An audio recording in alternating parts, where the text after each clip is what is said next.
What's up everyone, David Seven Skies here, broadcasting from the Seven Skies Mansion. Today is a great day because I finally released my new library for Serum. It's an 808 library. I've been working like crazy on this library and I'm so proud of it. And I know what you're thinking, oh, just an 808 library? Yes, it's just an 808 library, but this is a little bit more than just an 808 library. And the reason why I'm saying this is because a lot of work has been going through this library. So first of all, I used the same technique that Kashmir and I used in our library called Symphony. So basically, I recorded a bunch of 808s, and I had a bunch of samples of 808, and I saturated them, compressed them, distorted them, did all sort of things. And then what I did was to grab the sample, find the right cycle, the right waveform cycle, and then I put it into Serum, and what I get is basically a wavetable that has the same character of those big 808 that I had. So that was the first stage of creating this library. The second stage is sort of obviously creating all the different presets, and I'll show you how the macros are done. And trust me, the macros in this pack really make the difference and really help you shaping the sound and sort of create whatever you're looking for in an 808. Then also the other thing that I've done is creating a custom kick attack. So you have this kick playing from the noise oscillator. And the cool thing at this point is that if you install the presets, the wavetable, and the kick attack, what you can do is you can browse through the preset. Whenever you found a preset that you like, you obviously can use it straight away.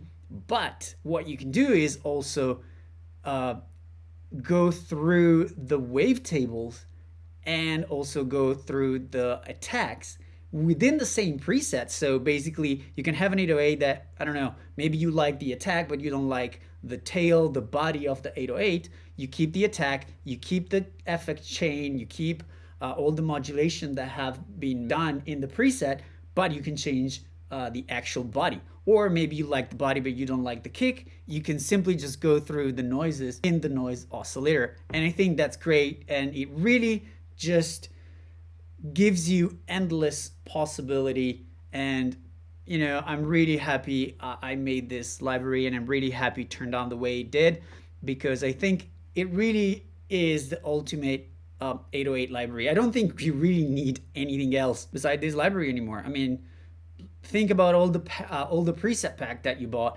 and 808s are 808s. There's better 808s. There's better packs with maybe they ran it through an SSL or Neve or whatever. There's packs that sucks, and there's good packs, there's bad packs, but it's just always limited to the samples that you buy. In this pack you get 70 preset, you get 60 wavetable, you get 40 different attacks, and then you can combine all of this and you can create literally endless possibility.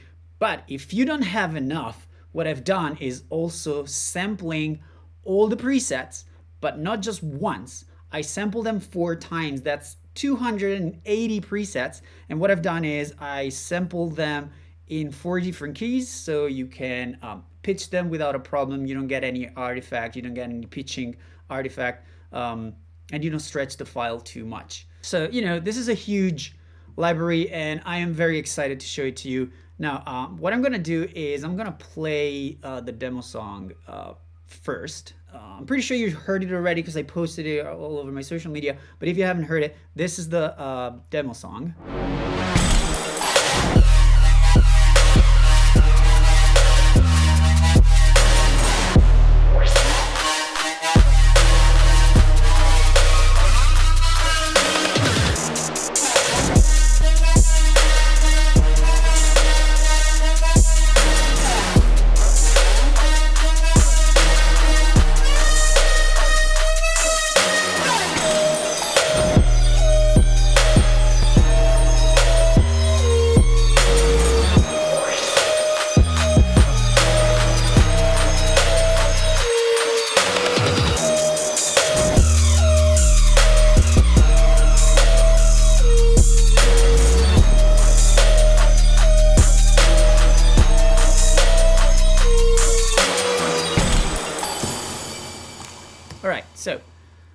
I'd say these 808s are pretty damn dope. But let's go through some of the presets, and I want to show you how they work. Now this is an old version, so let me reload it.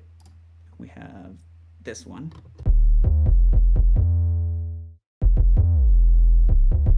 I'm just gonna load a couple. All I really want to do is showing you how it all works and what you can do with it. This is, my primary concern. I don't want to just go through the whole preset. I don't think there's really a point. But yeah, so this is one of the 808s, and here's a couple of really cool things. Like I was saying, the macros here really make the difference. So I programmed the macros to be pretty much all to do pretty much the same things, at least for the first three, and then the fourth one sort of changes depending on the preset. But the first macro is the click, and what the click does, it's basically controlling the volume of the attack, but it's also controlling the amount of the attack on our tail. So basically the way the patch is structured right now is that you will hit your note, and the first thing that's going to hit is the kick, so this attack, the noise oscillator. And then you can see here there's a slow attack, and if you look at the envelope, the slow attack goes and modulate the volume of the sub. So basically what I've done is I created a little room for the attack to sort of hit, so that the attack and the sub don't clash together. By controlling this macro, you control the volume of the attack, but not just the volume of the attack. Also, if you see over here, you can see that this macro controls the attack time as well. So as you drag it down, this is going to set the attack volume, but it's also going to set it so that as soon as you get to the lowest point of your macro, this attack knob over here, this attack value on the sub, is going to jump to 0, so that the sub is not going to have that sidechain effect anymore, and you can literally just have a sub that hits right away. Hear the difference by doing this. So if I take my click all the way up, but I turn off the noise oscillator, what I'm going to get is the sub alone, but since the macro 1 is all the way up, I'm still going to get that little envelope modulation on the volume. You can hear that it doesn't start right away. It sort of like ramps up, and this thing leaves a lot of room to the kick, like I said, and it's pretty handy when you want to have the kick there, or if you want to have a different kick, if you want to process the kick in a different way, you can have it on a different channel. You can turn this one off and just keep this setting so that the attack is a little slower on the volume of the sub. And this is one thing. The other thing is with the short macro, you can decide how long or how short your 808 is going to be. So right now, if the short is all the way down, my 808 is going to be as long as I hold it.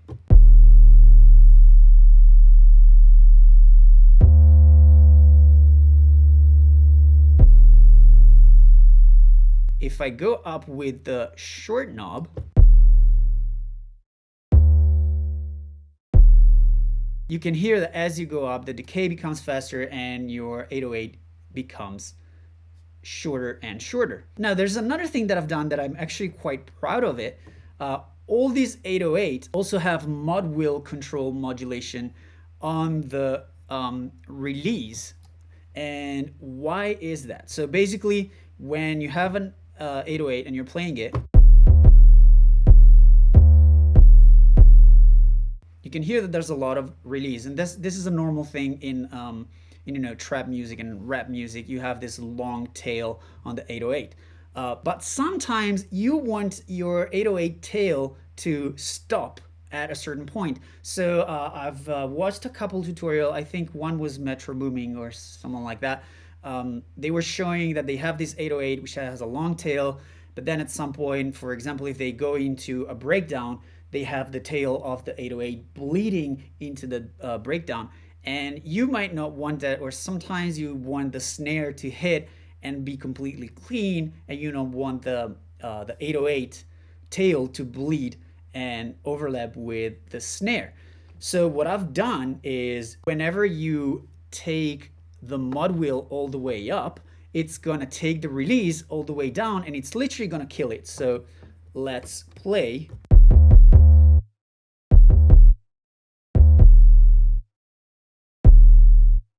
So you can hear as I take my modulation, my mod wheel up, the tail stops right away.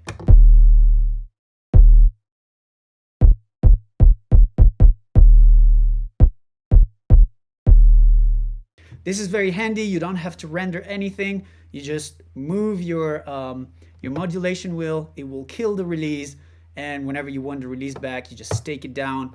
Super easy. Once again, I think it's very, very useful. That's why I'm very proud of this library, because I really thought of a lot of things for the presets to make them as handy and quick as possible. So the other thing is the distortion. What's 808 without distortion? So there's different type of distortion. Sometimes it's given by the filter, sometimes it's given by the filter in this case, sometimes they drive the compressor, sometimes there's a distortion. It really depends. But this one is always distortion.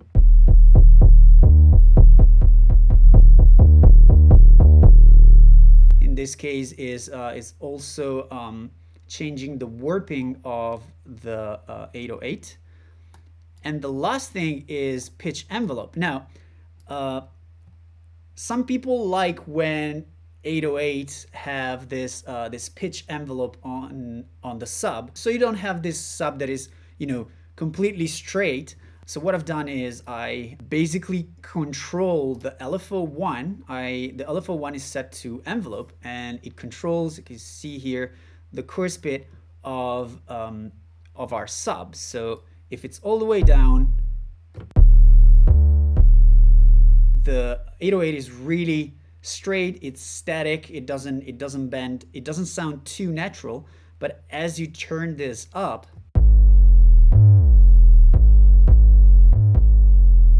okay, in some preset it's very subtle, it just goes up a semitone. In some other preset it goes up 12 semitones, so it's definitely more obvious. But you can always decide how much you want it to affect the pitch.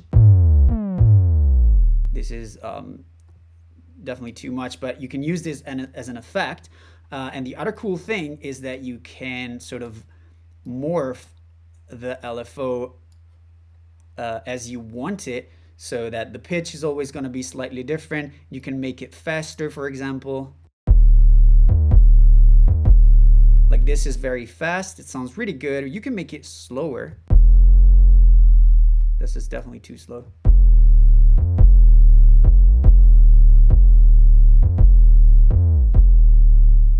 Also, all the 808s are in mono and legato. But what you can do if you want to sort of, I honestly don't know what's it called. I think it's flamdom.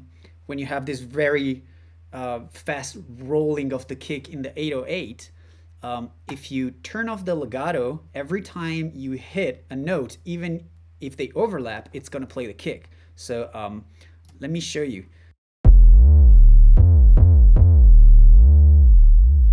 Like this is not playing the kick. Now if you turn it off,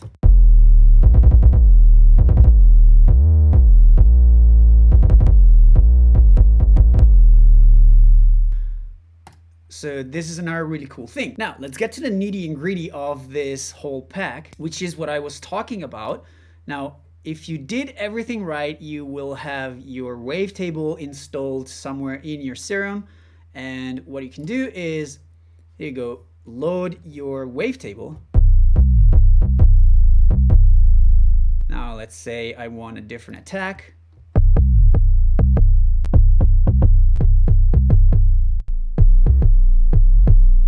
Let's say I want a little bit of distortion.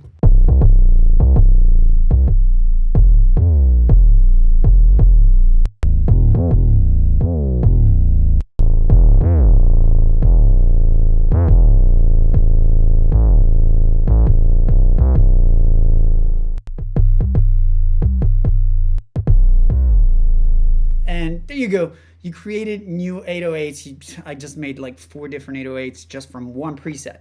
Obviously, there's a warp mode over here. You can put a different warp mode. You can take it off. You can just change literally everything. Like I said, you have endless possibilities with this.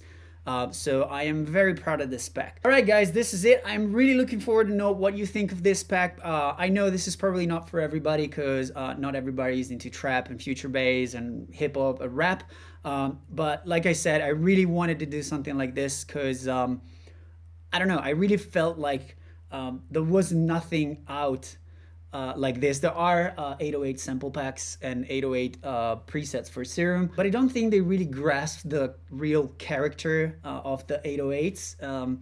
So, you know, I really wanted to do something that sort of was inspired by Symphony, even if it's a completely different thing, but, you know, sort of getting the character of something and putting it into Serum. This is what I wanted to do. And then, you know, messing a lot with modulations and everything that Serum has to offer. Also, I forgot to say, everything is velocity sensitive, so you have a lot of character on that as well. But yes, so like I said, I'm super proud of this spec, but I really want to know what you guys think about it. If you already got it, please let me know what you think. If you're thinking about buying and you have questions, just ask me everything in the comments down below. I'll reply right away. If you like the pack, if you like the sounds, if you like the concept, please put a thumbs up, and I'll be seeing you next time. From me, David, Seven Skies. Bye bye.